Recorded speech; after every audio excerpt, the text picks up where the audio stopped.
bisa dibalas dengan badannya sehat, sehatnya walafiat, anaknya soleh solehah, keluarganya adem ayem tentrem, suaminya kerjanya lancar, rezekinya bersih halal, punya semangat ibadah, punya semangat sholat, punya semangat baca Al-Quran. Itu ganti dari panjaran sodako buat nolak bala narik rizki, rizki yang ngebawa manfaat. Barokallahumma amin Allahumma. Sesuai dengan janji Allah, masalul ladzina yunfiquna amwalahum fi sabilillah kamasali habbatin ambatat sab'a sanabila fi kulli sumbulatin mi'atu habbah. Orang bersodako itu digambarkan oleh Allah nanam biji satu, tukulnya 7, habis tumbuh 7, setiap tangkai nanti cabangnya 100. 100 dikali 7 sama dengan 700. Itu hitung-hitungannya Gusti Allah sama kita. Mawon ana maune, wae ana waene, bae ana baene, masih ditambah dengan janji Allah, wallahu yudha'ifu liman yasha. Allah akan menambah jumlah pahala bagi siapa saja yang Allah kehendaki, sebab senang bersedekah. Allahumma amin Allahumma. Ini ngajinya sampai jam 2 sore kan? Iya tak kontok kita nih mah. Soalnya ini kangge semangat, namanya grup qasidah apa namanya? Al-Karimah dari Muslimat NU Bojong Jaya. Ini saya sawer dulu biar tambah semangat. Sawang Sulna. Ibu-ibu pinter ngejawabnya, bilang nggak usah repot-repot tapi ditampani.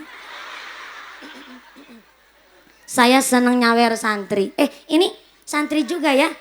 Oh ya, santri tapi rada tua sitik. Ketimbang ibu-ibu isinya pada dolanan main TikTok kan? Betul? Wis nini nganggo legging.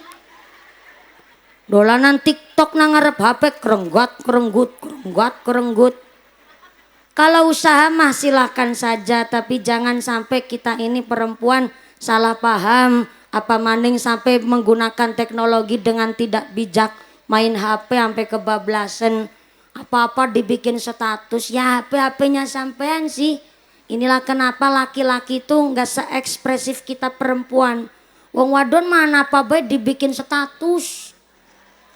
Arisan gawe status, muslimatan gawe status, dapat arisan gawe status, nganter anak sekolah gawe status, kondangan gawe status. Nembe mules bedi gawe status. Lagi mules nih guys.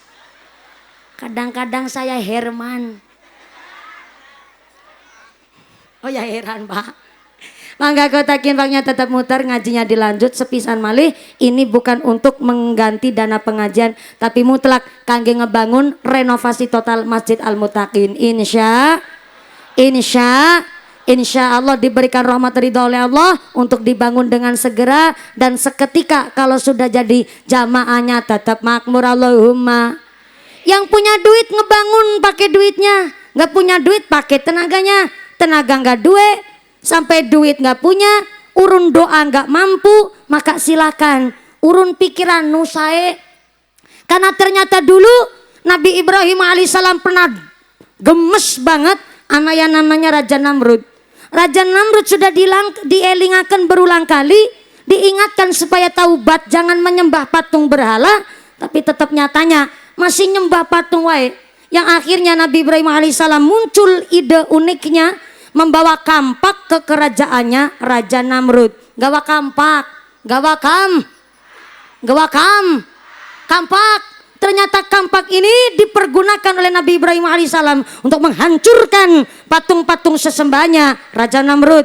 Tapi setelah dihancurkan patung-patungnya, disisakanlah patung satu yang paling gede, gambar sapi, buat dikalungin kampaknya. Setelah kampaknya dikalungin ke sapi, Nabi Ibrahim langsung minggat umpetan benorak kewenangan ke Raja Namrud. Ternyata Raja Namrud setelah berpesta ria manjing maring kerajaannya, kaget bukan main. Karena ternyata kerajaannya sudah hancur porak-poranda sebab patung-patung sesembahnya sudah dalam keadaan remuk jujuk. Akhirnya Raja Namrud ngucap, mesti ki polahe Ibrahim iki. Wong sedesa Bojong Jaya sing ora seneng karo kitane mung Ibrahim tok iki. Angger carane kayak iki mau serahkan diajak kompromi. Prajurit goleti Ibrahim. Ketemu urip matine gawanan maring ngene. Kita sidang bareng-bareng karo kelakuan Ibrahim. Nggih, sedika dawuh raja. Tenanan tuh. Prajuritnya Raja Namrud mencari Nabi Ibrahim alaihissalam. Digoleti nang Pusaka Jaya ora ketemu. Digoleti nang nggon warung bakul kopi ora nana langka. Langsung akhirnya manjing maring gone Bojong Jaya, ketemu malah nangis sarwit pelem.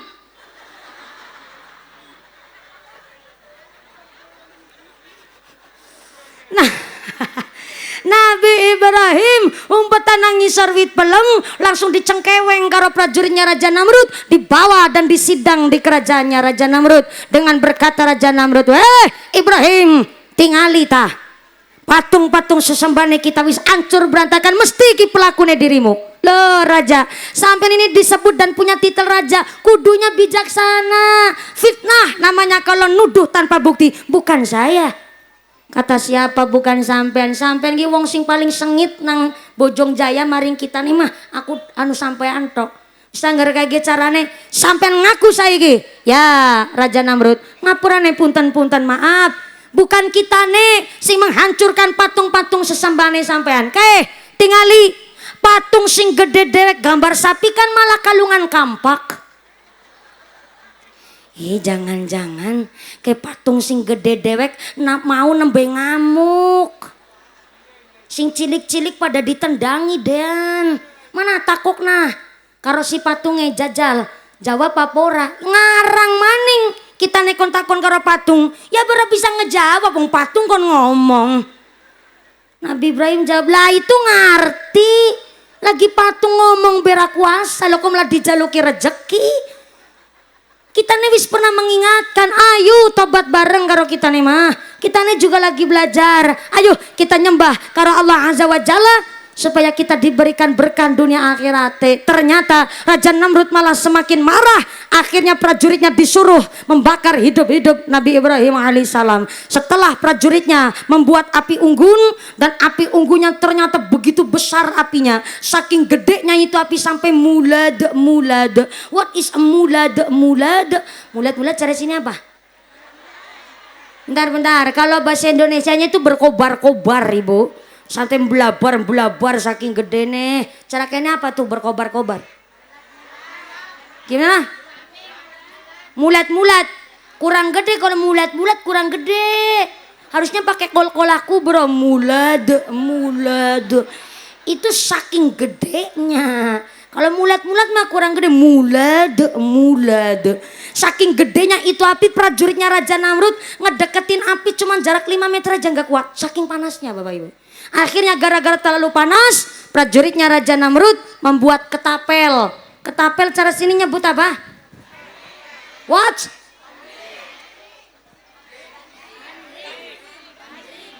Bandring. Oh, bahasa mana tuh bandring? Bahasa sini? Bahasa Subang Indramayuan? Bandring baru denger tuh. Kayak bahasa planet Mars ya Bu ya. Bandring. Tepel mah wong Indramayu. Kalau di Jawa saya, Jawa Tengah, Cilacap khususnya nyebutnya plinteng. Ketawanya ngece banget sampean. Nih. Plinteng, tulisannya P langsung L terus I, plinteng. Kita kudu belajar kalau ngomong plinteng, belajarnya karo wong Bali. Kalau orang Bali manggil bapak-bapak itu ungkapannya beli. Tulisannya B terus L jur I, beli. Tapi kalau wong Cilacap juga nyebutnya plinteng kudu cepet. Kalau ngucap beli aja sampai telat dikit bunyinya beli. Kalau orang Cilacap ngundang ketapel namanya plinteng, tulisannya P langsung L terus I, pli, harus banter tuh. Kalau nggak banter udah beda maknanya itu. Plinteng, bandring, tepel. Ketika Ketika prajuritnya Raja Namrud bikin bandring, Nabi Ibrahim ditaruhlah di tengah bandring. Ketika Nabi Ibrahim hendak mencolotkan ya, dilempar. Kalau dilempar ngapain bikin tepel? Kalau dilempar ngapain bikin bandring? Kalau dilempar kan begini dilempar. Tuh dilempar tuh. Ngapain Pak bikin tepel? Jadi kalau bikin tepel ini kan untuk mencolotkan, bener. Bahasa Indonesianya melontarkan, Ibu. Bahasa Cilacap mencolotkan. Ketika Nabi Ibrahim udah ditaruh di tengah bandring akan dimencolotkan, kegobaran api yang sedang mulade. Ternyata seluruh yang namanya hewan nangis. Kabeh kewan pada nangis. Kecuali cecek. Yang lain kewan pada nangis sedih Nabi Ibrahim mau dibakar. Tapi cicak gak mau nangis, malah ketawa-tawa sambil niupin geni. Jadi api yang ngebakar Nabi Ibrahim kan udah gede tuh sampai mulad. Tapi cecek itu sambil sengaja niupin api yang berkobar supaya tambah gede. Maksudnya si cecek.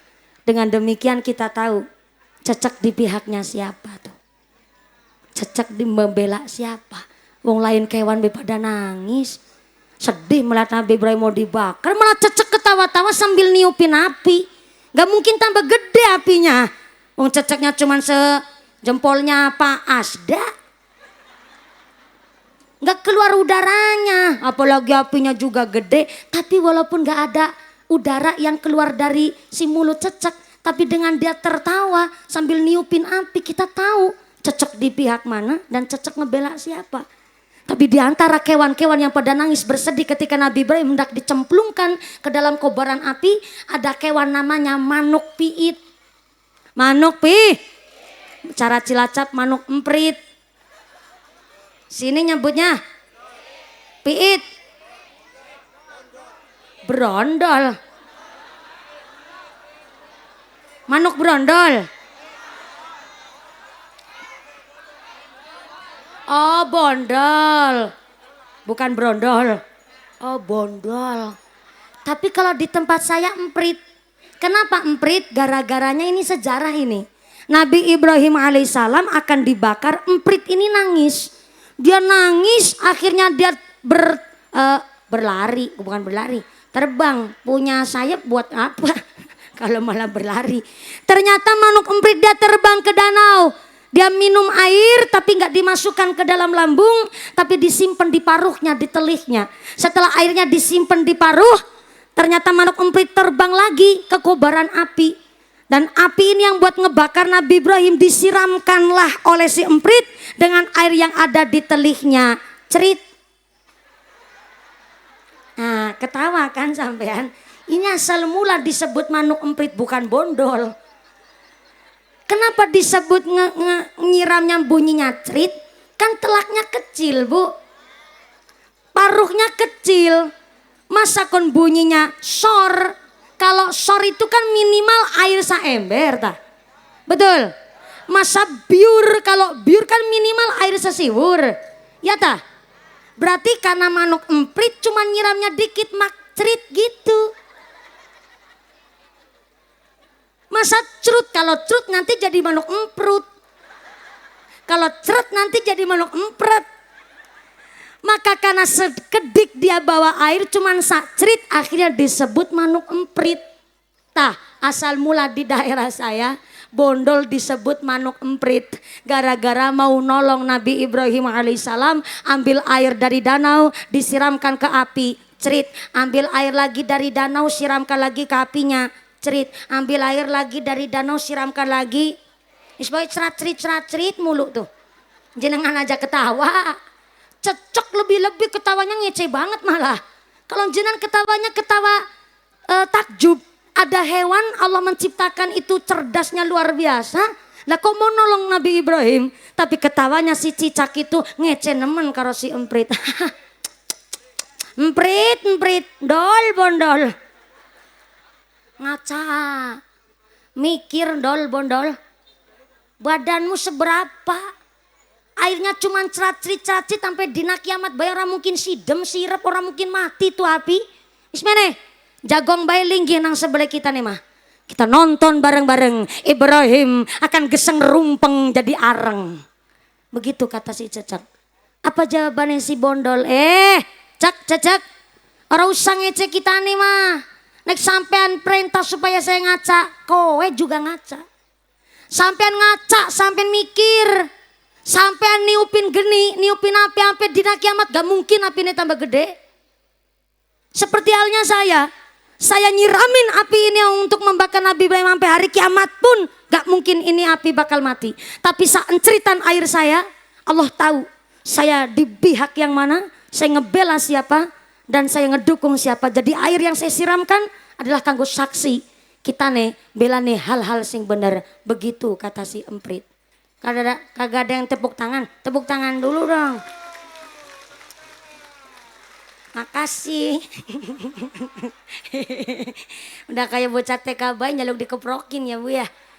Ya namanya keproknya keprok sodako Bu. Kan kita nih jadi semangat. Kan ngajinya sampai jam 2 sore kan. Ibu kuat. Ibu-ibu ngaji sampai jam 2 sore kuat. Sampai jam 2 sore kuat. Bapak-bapak sanggup? Bapaknya sanggup, ibunya kuat, kita nih ramilu-milu mah. Mudah-mudahan sampai pun acara tidak ada halangan satu apa Allahumma. Hari ini yang jadi soang ikut berkontribusi telurnya ya segede telur soang. Yang kiranya jadi banyak, jadi bebek, jadi mentok, silahkan sesuai dengan kemampuan. Kalau toh nggak bisa sampai memberikan sodako, Anda datang ke pengajian hari ini pun sudah namanya ikut berkontribusi dalam hal untuk betul-betul membela hal yang benar. Soalnya cuma datang aja, ini namanya jenengan ngebela nih Islam, ini syiar namanya. Walaupun kok pengajian hari ini ada yang nggak ikut patungan karena datang dari tetangga desa, walaupun nggak ikut patungan tapi ikut datang ke sini, ini adalah ikut berkontribusi. Allah tahu Anda ngebela siapa, Anda di pihak yang mana, dan Anda di pihak yang seperti apa. Allah tahu. Maka alhamdulillah hari ini dalam rangka memang peringatan Maulidur Rasul. Tapi terutama tadi Pak Panitia minta izin dengan betul supaya kita ini bisa ngerehab masjid kita. Masjidnya memang udah tua. Betul memang Bapak Ketua DKM, Ibu Kuwu, mohon izin saya boleh duduk di sini ya. Ini kursi kan buat saya ya Bu ya. Yang enggak saya bawa pulang. Cuman tanya doang Bu Kuwu. Ya mohon izin ya buku. Alhamdulillah. Jadi nggak enak mau duduk di sini. Yang tua malah di bawah. Ya nggak jadilah, berdiri lagi aja nggak apa-apa. Nggak enak. Harus muqtadul hal, menempatkan sesuatu ya sesuai dengan tempatnya. Walaupun saya tukang ceramah. Tapi saya masih muda. Muda Bu, saya 28 tahun mah. Masih anak-anak namanya. Kemarin sore bocah kencur. Minyak belek lancung bera gepeng saya mah. Gak punya pengalaman. Jangankan pengalaman, ilmu sekuku ireng Pak Kiai saya gak punya. Jadi niat saya adalah saling mengingatkan. Cocok? Saling mengingatkan. Cocok? Hatur nuhun. Gak usah keprok Pak Kandi. Udah saya rewangin narik sodako, tinggal keproknya belakangan. Salam ala Nabi Muhammad. Soalnya ngebangun masjid itu nggak cuma sekedar ini dananya, ini tanahnya sudah diwakafkan, ahli wakifnya si A, si B, si C, cumpama saksinya ini. Nggak bisa hanya sekedar ngebangun masjid, apalagi bangun masjid hanya gara-gara nafsu. Saya ulang. Ngebangun masjid walaupun untuk kemaslahatan, gak boleh dengan gara-gara nafsu, tapi mutlak diniatkan untuk kemaslahatan. Saya sering pengajian di daerah, pernah saya ngaji di daerah Jawa Barat, gak saya sampaikan daerahnya. Jadi memang masjid satu dengan masjid yang lain itu jaraknya sekarang sekitar 1,8 sampai 2 km antara masjid satu dan masjid yang lain. Untuk apa? Untuk menjaga keguyup rukunan, walaupun sama-sama baiknya. Terkecuali, maaf ya, mungkin beda madhab, yang satunya Masjid Muhammadiyah, yang satunya Masjid NU. Kiranya berdekatan tidak masalah. Itu saja bisa terjadi crash yang tidak diinginkan. Maka di Indonesia itu begitu indah. Pakai ijma' dan qiyas supaya kita ini mampu menafsirkan Al-Quran dengan menyesuaikan kondisi keadaan zaman. Kalau ternyata jaraknya kurang dari 1 kilo, ini pernah kejadian soalnya. Akhirnya rebutan jamaah, kiainya sama-sama nggak enak, kubunya juga bingung. Malah gara-gara seperti itu yang tadinya sholat jamaah nggak cocok sama imamnya, terus pindah ke masjid yang lain dan lain sebagainya. Ini sering kejadian. Maka ngebangun masjid jangan karena nafsu, tapi bangun masjid adalah atas nama kemaslahatan. Karena semua ada ilmunya. Terkadang kalau agnia, donatur, ada yang terlalu menggebu-gebu. Sehingga akhirnya masjidnya dibangun sendiri, di tanah wakafnya sendiri, dengan tanpa ada sodako dan ataupun tidak minta izin sama sesepuh, kiai atau pemerintah desa. Seketika masjidnya jadi, masyarakat ngucap, ya mana diisi jamaah dewek? Kan dewek sing bangun. Ya diisi dewek mana? Siapa sing bangun?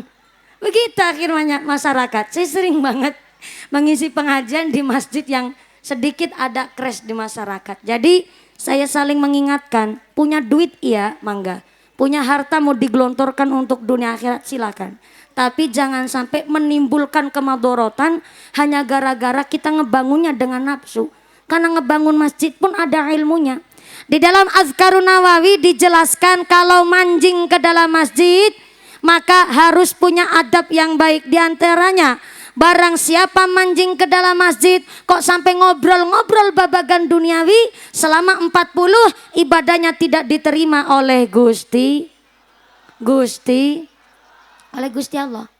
Namanya ibu-ibu, maaf ya ada bahasa lambe wadon, pancen bener bu. Lambe wadon manjing maring masjid salat jamaah, wong mukena be urung diuculi, mukena aja belum dilepas, sambil ngelutik sebelahnya. Yuk wingi sing oleh arisan sapa?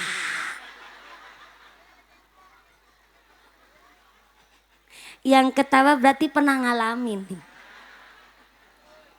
Itu rada mending tuh. Ada yang udah cerita dunia, pamer sekalian. Ih, hampurane ya cek. Tadi saya disamper sholat jamaah. Ih, mangkate rada keri. Bisa nih mangkate rada keri karena pas lagi azan kita nih ngepel mah. Pas lagi ngepel jebule ya keramik angger granit karo marmer. Ih, angel banget ngerawati bu. Wong tadi aku lagi ngepel bena kucing liwat kepleset bu. Jebule keramik larang itu lunyu nemen. Bangun zaman saiki mah 500 juta kurang. Wong kita nih bangun bedurung pragat. Wong bangunnya bedurung pragat. Omang ngarep wis nawani tanah. Saubune njaluk 13 juta 250. Wis cerita dunia, pamer sekalian. Ini nih disebut di dalam kitab Azkarun Nawawi, ngobrol-ngobrol babagan duniawi selama 40 ibadahnya tidak diterima oleh Allah. Na'udzubillahi min. Cuma di Azkarun Nawawi itu nggak ada keterangan 40 ini maksudnya 40 hari atau 40 bulan atau 40 tahun. Soalnya keterangannya itu cuma 40 ibu. Dari demikian Nasoihul Ibad itu menambahkan kalau sudah manjing ke dalam masjid maka dianjurkan sudah dalam keadaan suci berwudu. Soalnya para wali ngebangun masjid itu bisa kita perhatikan dari bangunannya. Para wali ngebangun masjid di tanah Jawa itu ya Jawa Timur, Jawa Tengah, Jawa Barat, Jakarta, sampai Serang Banten itu masih Pulau Jawa. Kadang-kadang orang Jakarta tanya begini, sampean orang mana? Orang Cilacap, orang Jawa ya? Lah, dikiranya Jakarta duduk Pulau Jawa. Sampean ngarani kita nih juga iya, mumpuni wong endi? Wong Cilacap, oh wong Jawa. Lah sampean dikiranya dudu Jawa Barat wong Jawa sampean ngarang maning. Lah para wali ngebangun masjid itu kita perhatikan dari bangunannya. Bangun langgar, baru bangun surau, bangun musola, justru antara serambi depan sama ruangan dalam itu lebar ruangan serambinya ketimbang ruang yang dalam. Saya ulang. Para wali ngebangun masjid itu antara serambi teras sama ruangan dalam itu justru lebih lebar teras serambinya ketimbang ruangan dalamnya. Buat apaan? Kalau yang di dalam khusus buat sholat betul-betul khusyuk, tapi kalau ruangan di serambi itu dalam rangka ketika ada kegiatan di luar sholat jamaah, kalau ngaji bermusyawarah itu lebih mengutamakan serambinya Karena khawatir dari kitab Azkarun Nawawi yang ngobrol-ngobrol babagan duniawi sampai 40 malah ibadahnya nggak diterima. Maka dari itu ulama fakih mengingatkan buka bersama ketika Ramadan bagus. Tapi makan-makan pas tong-tong beleng azan maghrib jangan di dalamnya masjid. Tapi di serambinya. Inilah kenapa kalau ngebangun masjid baik ada ilmunya, nggak sembarangan. Bangun tempat wudhu umpamanya. Itu kudu dicari posisi yang paling bagus. Hari ini masjid-masjid modern terkadang kacanya itu kaca jendela lebar-lebarnya luar biasa. Terkadang sampai plong-plongan bentuknya bening. Lah akhirnya terkadang ada jamaah baru takbiratul ihram mau sholat, ternyata ngelihat ada orang wudhu bokongnya jonte-jonte. Kadang juga begitu nih. Ini dikira nenggang rusak konsentrasi, rusak konsentrasi. Apa maning bokongnya randa kempling, waduh, repot maning tuh ceritane.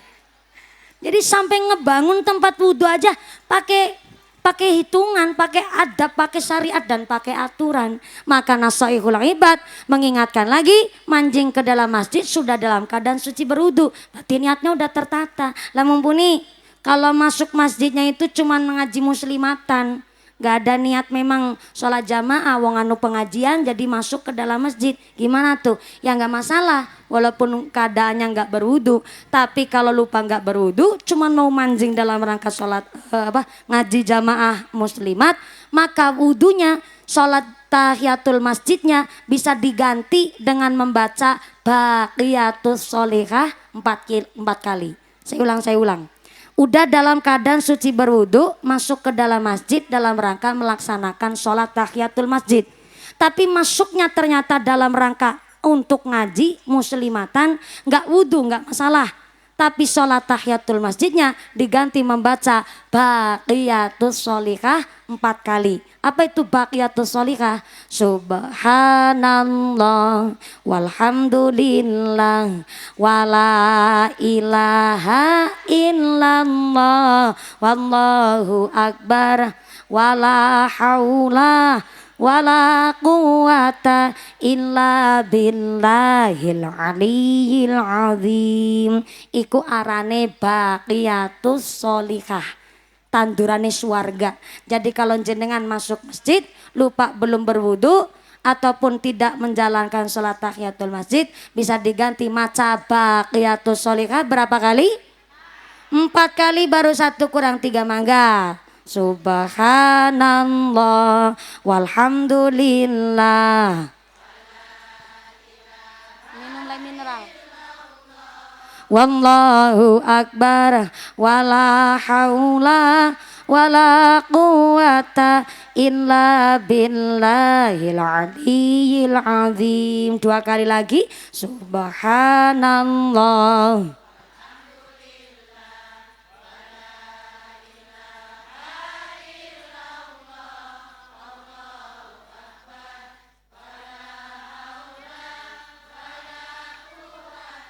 Illa billahil aliyil azim. Sekali di subhanallah.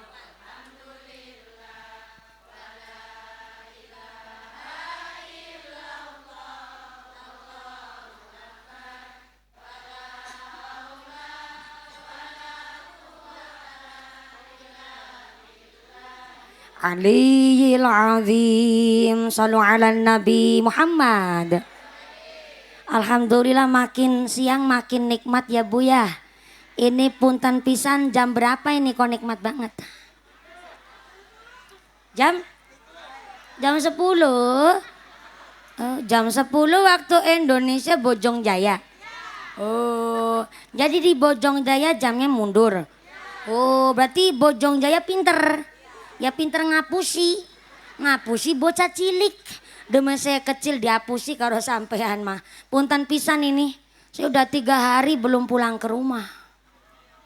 Dari kemarin Subang terus Indramayu kemarin full sehari. Dari Indramayu tadi malam saya di Pamanukan, dari Pamanukan terus pagi saya di sini dan hari ini masih di Subang semuanya. Alhamdulillah sampai malam. Jadi satu hari memang saya biasa 3 lokasi. Jadi memang sengaja kemarin juga 3 hari di daerah Cirebon, Indramayu. Ini 3 hari lagi di daerah Subang Indramayu. Alhamdulillah laris manis Tanjung Kimpul. Mumpuni laris jamaahnya kumpul. Amin Allahumma. Punten pisan. Kemarin juga dicompreng saya. Karangsari, ya betul. Di rumahnya Kaji Ruhimat. Ruhimat. Pak Ruhimat mah bupatinya ya. Lupa. Kemarin juga kepanggil sama Pak Bupati Pak Haji Ruhimat di kediamannya Bapak Wakil Kejaksaan Agung Republik Indonesia. Wah, ternyata Bapak Bupati Kabupaten Subang orangnya supel. Kayaknya maaf nih, item-itemnya kayak kubu sini nih. Beliau sampai bilang kayak gini, saya ini buat balas dendam digojlok saya kemarin. Jadi besok mumpuni mau saya undang kalau saya jadi gubernur Jawa Barat. Berarti kalau Pak Ruhimat jadi gubernur biar saya jadi wakilnya. Nggak boleh cuma bercanda kok, bilang kepada saya memang saya mah tergantung masyarakat. Saya udah ngabdi. Beliau memang rendah hati sekali. Gak menyombongkan diri sebagai seorang bupati. Begitu luar biasa Anda diberkahi para pemimpin-pemimpin yang adil, pemimpin-pemimpin yang amanah. Mudah-mudahan dijauhkan dari sifat yang zalim Allahumma. Di rumahnya Kak siapa kemarin? Kak Jemah datang di sini. Kak Jemah, weh Kak Jemah, assalamualaikum. Kayak mutan baik, anu segane anu berhasil tak liwet nang kita nih mah. Matur nuwun Kak Jemah, ya Allah. Emang Kak Jemah itu senang sodako, makasih matur nuwun ya Allah. Pantesan tadi saya juga dibawain beras sama nini-nini di sini. Saya bersyukur bu, alhamdulillah justru saya itu fan-nya rata-rata nini-nini bu. Nggak apa-apa nini-nini orang sugih. Bercanda lagi. Ngapunten Kak Jemah, Ibu Kaji, alhamdulillah matur nuwun sangat. Yang lain gak usah ngebekelin apa-apa, gak usah. Saya mau udah jadi tanggungannya ku sama ketua DKM Al-Mutakin saya mah. Gak apa-apa bu, gak usah nyawer bu. Ya Allah, gak enak langsung rogoi kartok tadi. Nah ya kayak ku. Bu Kak Jemah alhamdulillah dari desa Compreng, Karangsari ya. Desanya Compreng, kecamatan Compreng, kabupatennya masih ikut Subang. Tapi di sana nggak Sunda kemarin, Jawa. Sini ada Jawa campur Sunda. Saya kalau ngomong bahasa Sunda sampai wetengnya mumet bu. Bukan kepalanya, wetengnya yang mumet. Saya kalau ngomong pakai bahasa Sunda itu pakai tenaga dalam, sampu kan susah tuh. Iya. Nek cara wong kita nih mah gampang, budin, boleh, sampu, ay gue. Udah pakai tenaga dalam jadi weteng sing mumet mah kalau ngomong bahasa Sunda. Untung nggak kebablasan sampo, nanti ngumpruk jadinya. Alhamdulillah ini udah jam 11:30. Tadi saya naik persis jam 10 kurang 10 menit. Gasik banget tuh. Kemarin di rumahnya Kak Jemah saya bingung Kak Jemah. Saya baru datang langsung dicium sama Kak Jemah, serenguk. Sampai bingung langsung disikep bae ya Allah. Untung si nyekep nini. Si kan disuruh jalan di depan ya. Ya Allah bokongnya kita nih sambil digeremesi. Untung si ngeremesi nini nggak masalah. Orang suami saya juga belum pernah ngeremes. Kapan gak usah tanya, doanya aja bu. Jawabannya ibu, ya saya tunggu undangannya, gitu mah jawabnya. Anu Pak Asda besok kalau saya nikahan mau kondangan gak pak? Betul pak, tolong pak saya request pak bawa mercon ya pak ya. Biar meriah pernikahannya gitu. Alhamdulillah. Hari ini ngaji semangat bersama keluarga besar Jamaah Masjid Al-Mutakin dan Bojong Jaya. Tepuk tangan dulu dong buat pemerintah desanya dan panitianya. Mudah-mudahan kita yang hadir di sini dalam rangka peringatan Maulidur Rasul dan perencanaan rehab total Masjid Al-Mutakin, kita semua di sini diberkahi umurnya, diberkahi pangkatnya, diberkahi usahanya, ditetapkan imannya, ditetapkan Islamnya, ditambahkan ihsannya, diberikan sehat panjang yuswa nu manfaat nu barokah, dijadikan masyarakat yang ahlul ibadah, masyarakat yang ahlul jannah, pungkasan yuswa bisa husnul khatimah. Amin Allahumma. Saya harap jangan pulang terlebih dahulu karena doa akan dipimpin langsung oleh Pak Kiai, tokoh ulama dari desa kita Bojong Jaya. Saya belum berani untuk memimpin doa. Yang pertama karena saya adalah backgroundnya santri, bukan nawaning. Saya bukan seorang ning, saya bukan putri seorang kiai. Jadi saya nggak berani untuk memimpin doa. Justru saya di sini adalah ngabdi sebagai seorang santri kepada masyarakat. Yang kedua, kiai saya titip pesan, saya boleh memimpin doa tapi kalau udah payu laki ibu. Pun besok suami saya yang akan memimpin doa begitu. Saya bilang sama suami saya, silakan ayah ngembep gitu saya ngomong. Ya nggak apa-apa menghalu dikit kan nggak apa-apa. Kalau menghalu biasanya cepet gitu kan Bu.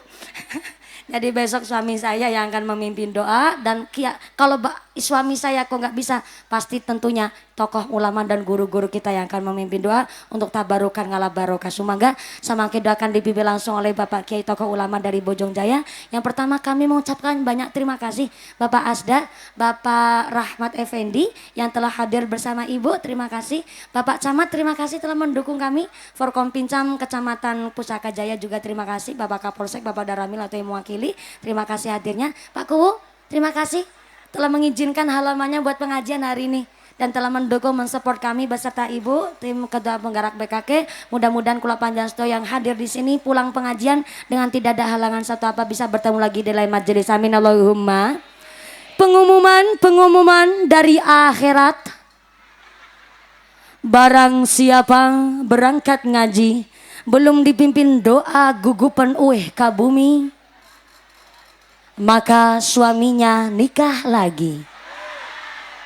Jangan pulang terlebih dahulu. Sumangga saya kembalikan ke Muqosimul Auqat. Doakan dimami langsung oleh Bapak Kiai Sumangga. Dari saya segala kekurangan mohon maaf yang sebesar-besarnya. Terima kasih atas segala perhatian, mohon maaf atas segala kekurangan. Usikum wa nafsi bitaqwallah. Wassalamualaikum warahmatullahi wabarakatuh.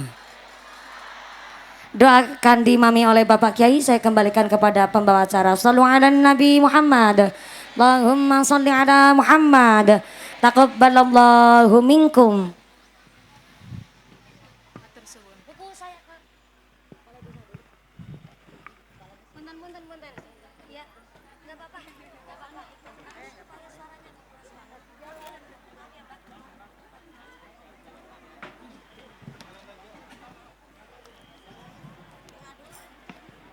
Bapak dan Ibu yang kami hormati, acara yang terakhir yaitu penutup atau doa kepada yang terhormat Bapak Haji Ghazali selaku Ketua KUA Kecamatan Pusaka Jaya, kami persilahkan.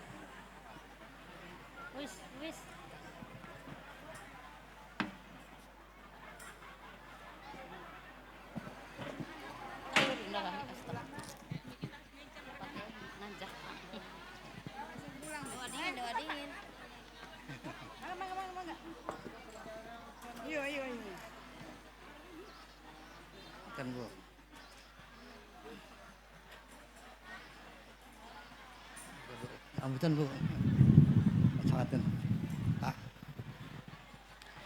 Assalamualaikum warahmatullahi wabarakatuh. Allahumma salli ala sayyidina wa habibina wa syafi'ina wa karimina wa dhukhrina wa maulana Muhammad wa sallim radiyallahu tabaraka ta'ala an sadatina ashabi rasulillah ajma'in. Amin ya rabbal alamin. Bismillahirrahmanirrahim. Alhamdulillahi rabbil alamin. Hamdan syakirin, hamdan naimin, hamdan yuafi ni'amahu wa yukafi mazidah. Ya Rabbana lakal hamdu kama yanbaghi li jalali wajhika wa 'azimi sultanik. Allahumma shalli ala sayyidina Muhammadin salatan tunjina biha min jami'il ahwali wal afat wa taqdi lana biha jami'al hajat wa tutahhiruna biha min jami'is sayyi'at wa tarfa'una biha indaka 'ala darajat wa tuballighuna biha al ghayat min jami'il khairati fil hayati wa ba'dal mamat. Rabbana hab lana min azwajina wa dhurriyyatina qurrata a'yuni waj'alna lil muttaqina imama. Rabbana la tu'akhidna in nasina wa ata'na. ربنا ولا تحمل علينا إصرا كما حملته على الذين من قبلنا ربنا ولا تحملنا ما لا طاقة لنا به واعف عنا واغفر لنا وارحمنا أنت مولانا فانصرنا على القوم الكافرين ربنا آتنا في الدنيا حسنة وفي الآخرة حسنة وقنا عذاب النار وصلى الله على سيدنا محمد وعلى آله وصحبه وسلم سبحان ربك رب العزة عما يصفون والسلام على المرسلين والحمد لله رب العالمين. الفاتحة. أعوذ بالله من الشيطان الرجيم. بسم الله الرحمن الرحيم. الحمد لله رب العالمين الرحمن الرحيم مالك يوم الدين إياك نعبد وإياك نستعين اهدنا الصراط المستقيم صراط الذين أنعمت عليهم غير المغضوب عليهم ولا الضالين. Assalamualaikum warahmatullahi wabarakatuh.